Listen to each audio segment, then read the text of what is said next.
without further ado. Thank you. Hi, everybody. How are you? I'm going to start off. Do you guys know who I am? Awesome. Okay. So I'm an author. I just let you know I'm an author.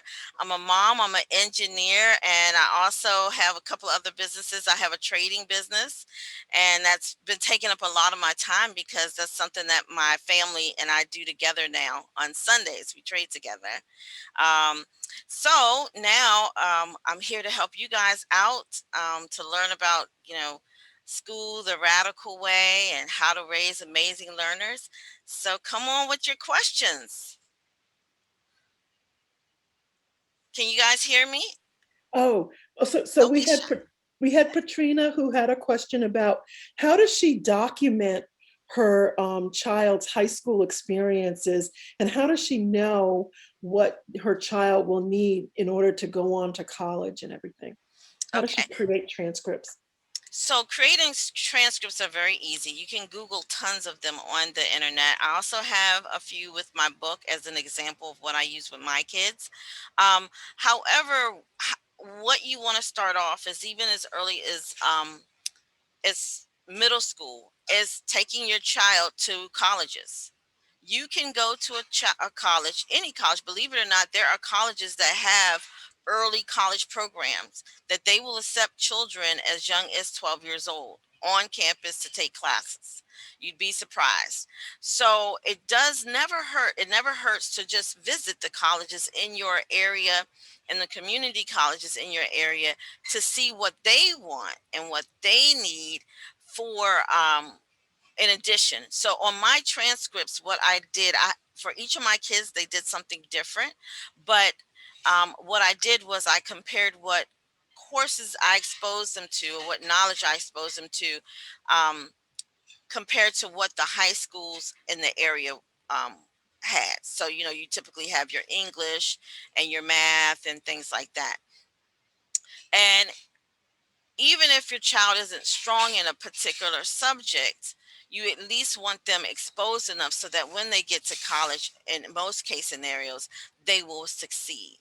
So you want to at least expose them to those subjects. So you would start with keeping your transcript, but not just a transcript, also noting what your curriculum was like. Even if you are unschooling or doing kind of like an eclectic school where you put different things together, you still have a curriculum of things that you want your child to learn throughout that process. And you want to think about those things because what I find is even though our transcripts stand as a homeschooler, some of the colleges I applied my kids to also requested a list of the curriculum. What did they learn in this algebra? What did they learn in um, this language class? What did they learn? So you want to keep really good records of that, just to have on hand in case they ask for that, because sometimes they do. And if your child takes any test, like if they take SAT or ACT test or any CLEP test or DSST test, you want to have that on their transcript also. You also want to have on their transcript if they're in sports, or if they're talented in something that the college would be interested in. And you can make your transcript specific to the college that you are applying your child to. So you have the freedom that if you say, okay, well, my child's going to this college, that she wants to be able to dance there. So I'm going to make sure I put in all of the accolades that she's gotten through dance so that she can possibly be considered for a scholarship. And then another school where, she likes their graphic program, then you can create a transcript specifically for that college that highlights that extra curricula that they care about. Does that answer your question, Katrina? Okay, hopefully. Does anyone else have a question? We had some other ones in the chat. So, It does answer my question. I'm sorry, I had to unmute. oh, Yes, okay, thank thank you. you. Um, This is the question we started off chatting while we were waiting. So Joanne Foster asks, my son is turning 12 and I'm just afraid I'm going to miss teaching him something that he needs to learn. Oh, never feel that way. Do you think your child absorb everything they learn in school? I can tell you they don't. My son took anatomy and physiology in high school twice, and then when he got to college, told me I don't remember a daggone thing. So, what you want to do though is you want to make sure that if you don't get anything else into your kid, that they know how to read very, very well, that they know how to write very, very well, that they at least are comfortable with math upside down up to an eighth grade level. Mm, mm, mhm, Because if your child can read, if they can do math, mhm. and if they can write, they can teach themselves anything. So they'll be just fine. Mhm, mhm. That's a really good point. Another question is, I'd like to know, this is from Irie. I'd like to know how I can keep fostering my daughter's interest in different areas using our eclectic unschooling approach while meeting the requirements for high school, transcripts, and college. Okay. So it's just really when you're unschooler, the burden isn't on the child or what you teach the child. The burden is on you as a parent to represent that. Mhm, Okay. mhm, So, um, and then I say to anybody, and it's not about not liking the unschool method, because trust me, I've tried it all with my youngest son, because it's some days I just didn't want him, and I just were not in agreement together, and he needed a time to just kind of figure things out. And then, he'd come to me and say, I'm kind of bored doing stuff for my own mom. I think I mhm. want some direction. And and he, I had to give them that experience of saying, you're fighting me every step of the way. Let's do something different. But my requirement is that every week you you do a presentation to your dad and I on what you have learned. And Mhm, you need to have touched in the three subjects that I told you that were very important. You need to have learned something in math. You need to have learned something to read. I mean, reading. You had to have think deeper onto your passion. But you got to present this in a PowerPoint presentation, and you got to present it to your father and I. And on top of that, you have to give us justification on what it is that you're teaching us. See, I put it back in his. You want to own it? That's okay. You're going to own it. So when you unschool, give them accountability measures, and that accountability is share what you know. You've learned all this stuff. You watched all these YouTube videos. Well, tell me about them. I want you to tell me the name of the YouTube video you watched. Tell me what you learned, so I can document that. mhm, So mhm. that's the way I would approach it. Really good. So glad you're here. Thanks. That younger one of mine, he's a rascal, but you know what? He's my superhero. Like I told him, you're gonna be my superhero, and I think he was a little scared when I told him that, but it's happened. That's wonderful. Um, Irie says, agreed. My question is about translating that documentation. Okay, so this is the way you do so. So when you everything that your child does, when you people have a perception that when you're unschooling, you're neglecting your child. Now Mm, there are people that neglect their kids, that mhm, just say, do whatever, I don't care. But that's not typically a person that's taking time to homeschool their child. They're not going to let you neglect them when you're living in the house with them. mhm, However, what you have to do is you have to have conversations with them, and you have to have a checklist. In my book, I have a checklist for when I went through the unschooling period of our education.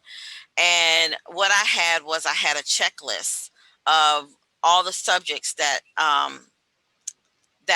we that we needed to complete them. Like I have my core subjects. Sorry, math, reading, writing, arithmetic, those things.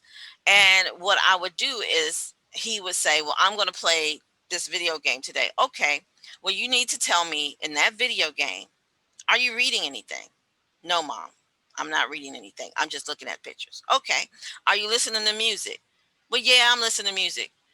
Are you following a path? Yeah, we're doing navigational skills. Okay, that's science.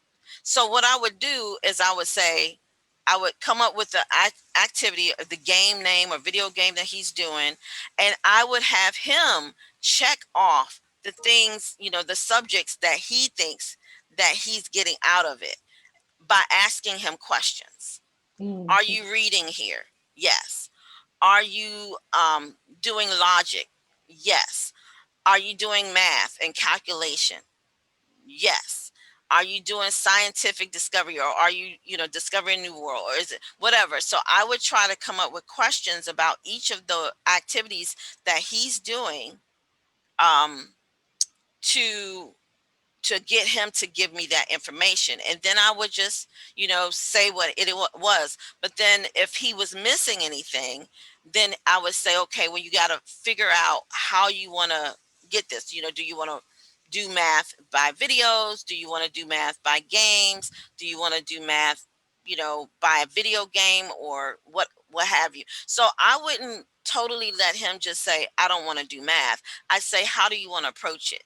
So usually with kids, it's about asking the right questions to get them to the right answers, and to get them to give you accountability, so it's not all on you. Mhm. um but Mhm. having a checklist where I just had the subjects listed and questions about things that they needed to know in the subjects, logic skills, that's math, you know um Mhm. navigation, or science. Believe it or not, you watching a sci-fi movie, that's great. Can you research and tell me a little bit about the technology in that movie, and give Dad and I a presentation? Sure. Okay. Well, you just did a project. So that's the way you can get them to kind of like quantify what it is they're doing. And I hope that helps. Really interesting. Yes. Anyone So, else with questions? does anybody have any strong-willed children? Well, yes. Well, I have had two, but my youngest one was very strong-willed. And the funny thing is, people used to say to me, even my friends, they would say to me, "Oh my gosh, why do you let him do that? Or why do you let him do that?" They don't realize how exhausting this child was. But um, iron sharpens iron, right? Mhm. Mhm. He came from me, so he got it honest. And so, what I started to do was make him, ask questions with him, engage him, let him take accountability, and and you know, realize that I'm human. I'm gonna lose my temper at times. You don't have to be perfect.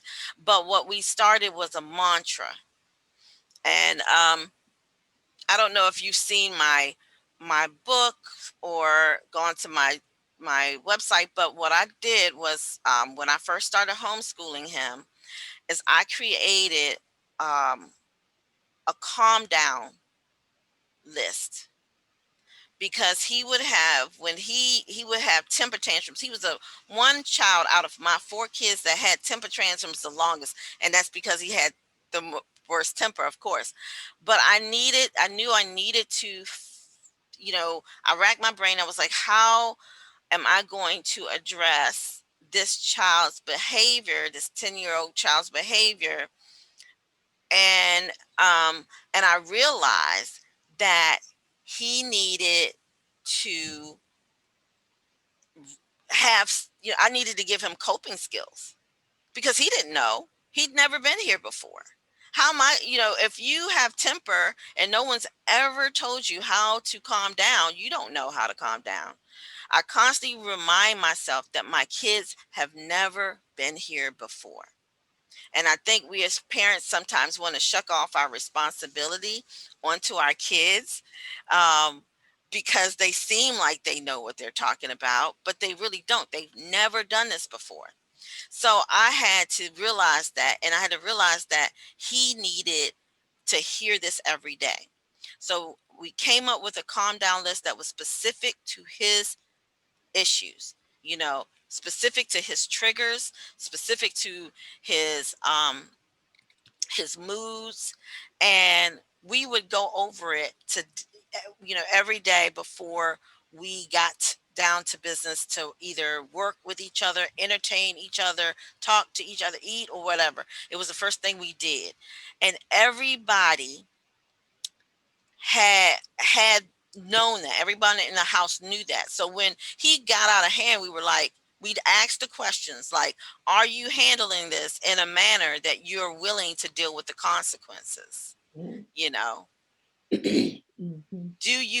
how can you handle this better? And to get him to think through the processes, because he didn't know how to think through it. And then sometimes if he was really, kind of like agitated, it would be, to write through it. And we would have questions. Do you need a hug? You know, this is, you have to admit that, you can speak your mind, but you have to do it respectfully. Mhm. And then the last one was, if I remember correctly, that we don't always get our way, Mhm. and you have to be okay. Mhm. So we tried to make it rhyme. Um, and yeah, there were questions that made him angrier, but what I did, I'm not going to even lie. I went and looked at classes, took classes that taught me and read books about understanding body language, because he would usually get angrier when he's being confronted. But as parents, we have to deal with them through these difficult times, because they've never been through this before. So, yeah, I don't like being confronted when I'm doing something wrong until I've been confronted with it and I'm getting used to the fact that, yeah, it makes me uncomfortable, but I can get through being uncomfortable, right? Mhm. So, and then at the end, it was a hug it out. You got to hug me, even if you don't feel like you want to hug me. We got to hug it out, you know, because I have told him, we've had moments where we're really heated. And I told him, I said, look, I love you in action. I don't just say I love you, I'm actively loving you. As angry as you're making me, I am still here loving you.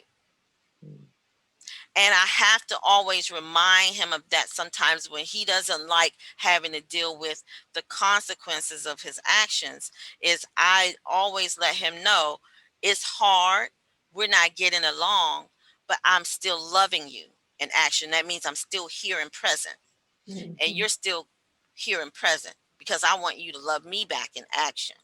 And we work this out, because these are not things that our strong-willed kids need to um, work out as children to be obedient to us. This is what our strong-willed kids need to work out in order to enact their superpowers when they become adults. Mhm. Mhm. Because you don't, it's, you ever see the movie The Incredibles?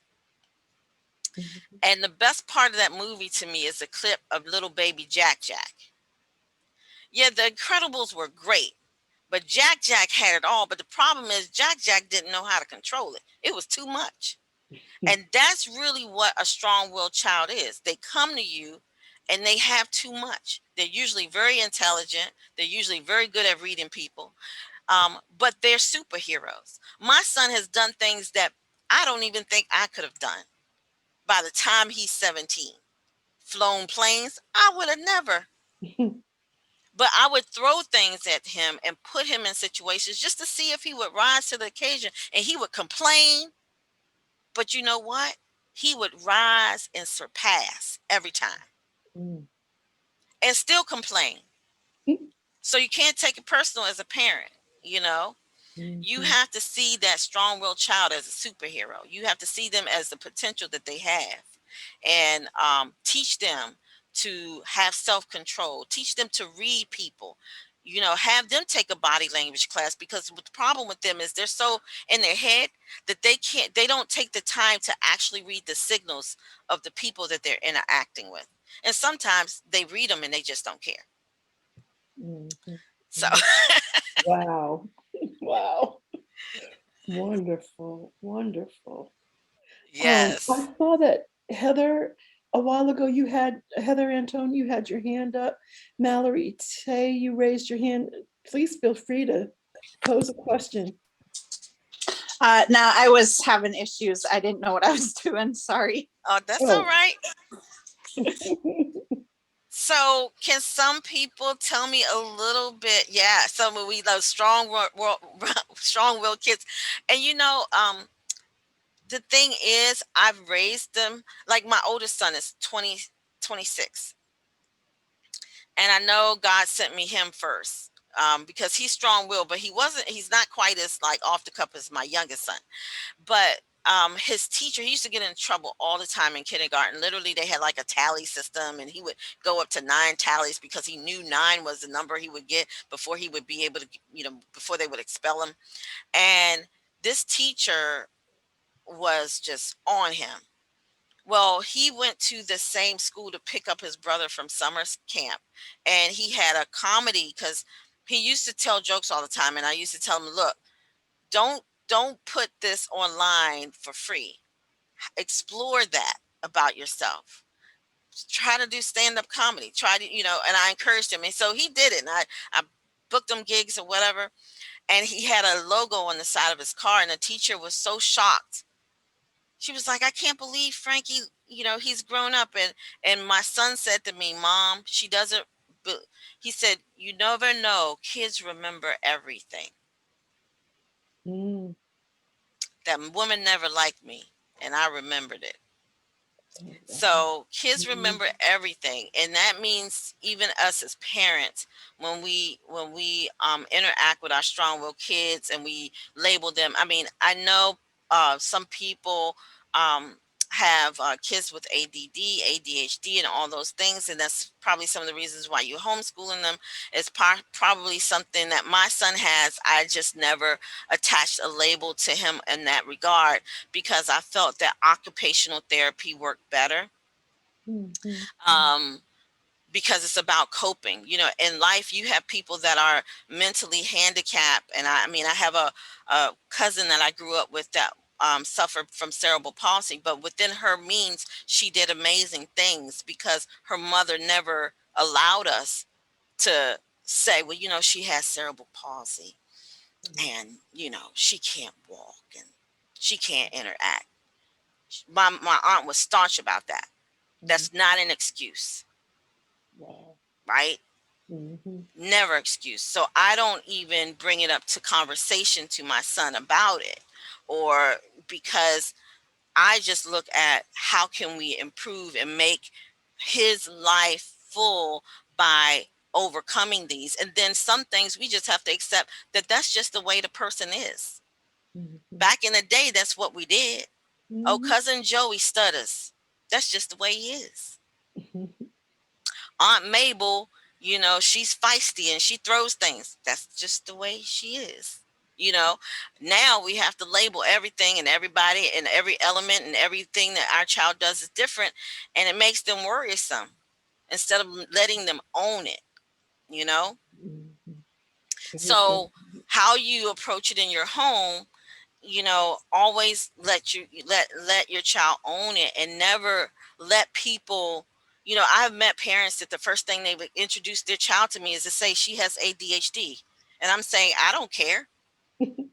Mhm. She high strung. That just means, once I look at her and I see that she's not sitting still, then I'm going to run that chick outside. We're going to go outside. She's going to run, you know. And that's the way back in the day they used to raise kids. Mhm. Oh, I had a cousin that sure enough would have been, medicated today. But my aunt made him run to the store. You better run to that store and get this, and then you better be back in 30 minutes. And I would never could understand why she ran that boy. But now I know. Because you know what? I started doing that with my son. They couldn't understand why my son was in boy, you have them in jujitsu, you have them in capoeira, you have them in breakdancing, you have them flying planes, you have them in paddling, you have them at. I had that boy doing stuff that most people would think was extreme sports. And because he's done it, now he's like, I want to go to the Olympics and do breakdancing because breakdancing is in Olympics. Mm, Kids like that are so like they can do a breakdance move and not say ow mhm. because they always got to move. When I went to my first breakdance competition with my son, I was amazed. I was like, all these people have ADHD because they were having cipher groups. Those even when they were having where they had the competition, they didn't care the competition was going on. They had pockets and corners where they were just getting on the floor and just dancing and out constantly, like they couldn't help it. And you know what? They do amazing things. So that's all I'm saying. When you look at your kid, they may have whatever stacked against them. They may have a ailment, they may have whatever, but you don't use that when you describe them to people. You don't use them when you describe it to themselves. You don't use it Mhm. when they're not doing something that they're supposed to be doing. Right. So if you have because I have met kids that have been mentally disabled, and like I have a friend that son has Down syndrome. And if you did not look at him and know he had Down syndrome and you knew that he couldn't really talk very well, you would know it. He's beat me in video games time and times again.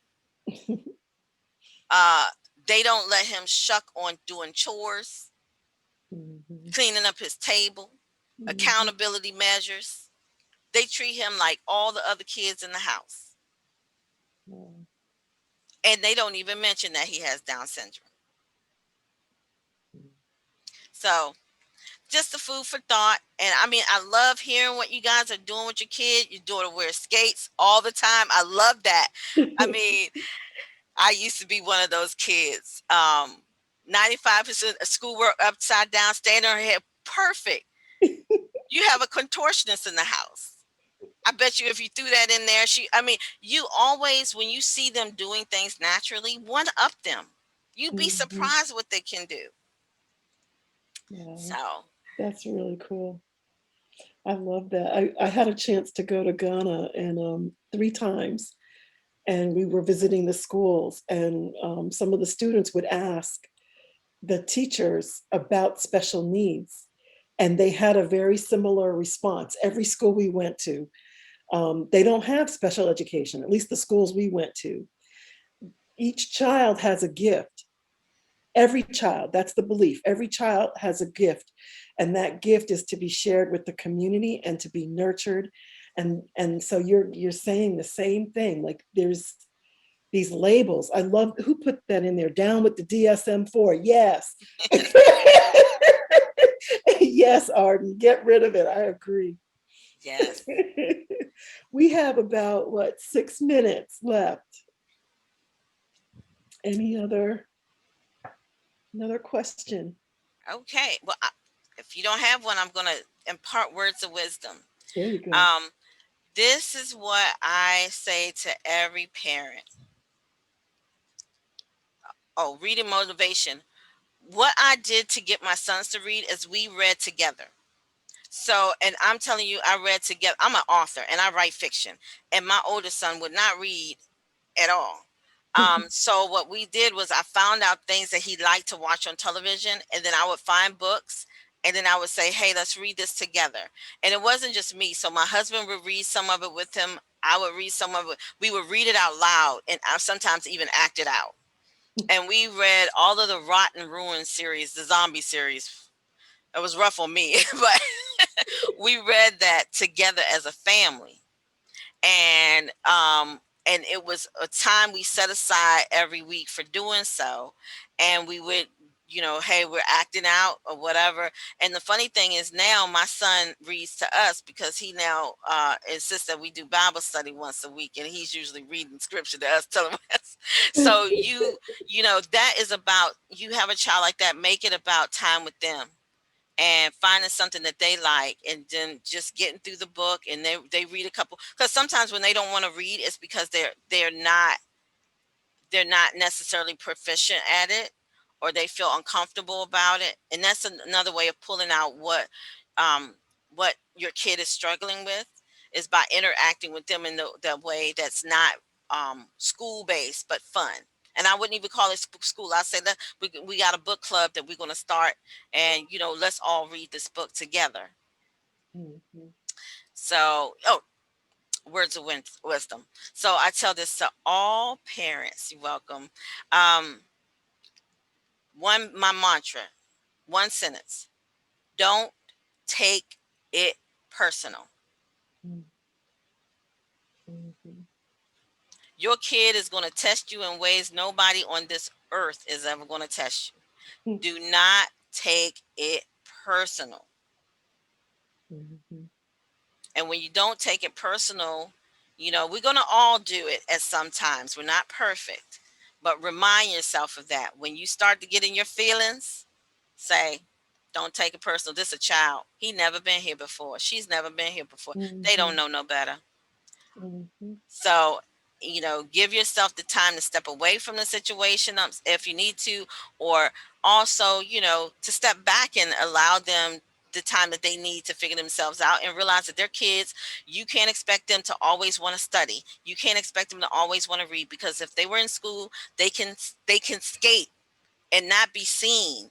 But Mhm. when they're at home, they can't, and you want them to study and do this and have the books, all the time, and make everything about school, and that's not the way homeschool is supposed to be. Mhm. And so realize that when you don't want to be bothered and you want to rest and you're stressed because you got these kids in your house, the kids are thinking the same thing about you. Mhm. So realize that you need to be able to let them give a break. They need to have a goof off day. They need to have a goof off week. They need to have vacations like most people do. They need to have a mental health moment. Just like you want for yourself, your kid needs these things too. They just don't know how to express it other than tantrums, acting out, not doing their work, cheating on their homeschool tests, things like that. Oh, wow.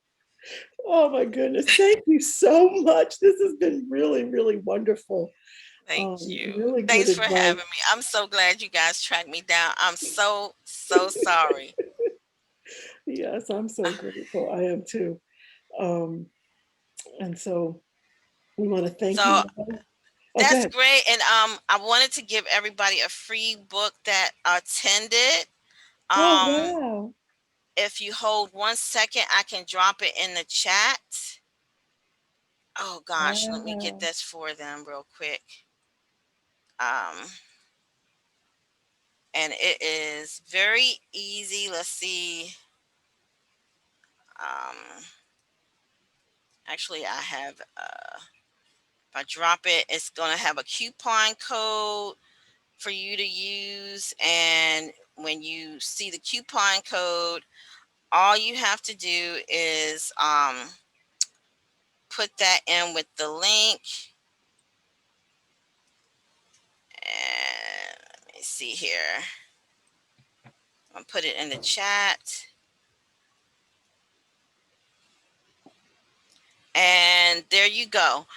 Hopefully everybody enjoys it. Grab your book and build your empowered steps. And you can also read it with your kids too. Thank you. That's All so right. nice of you.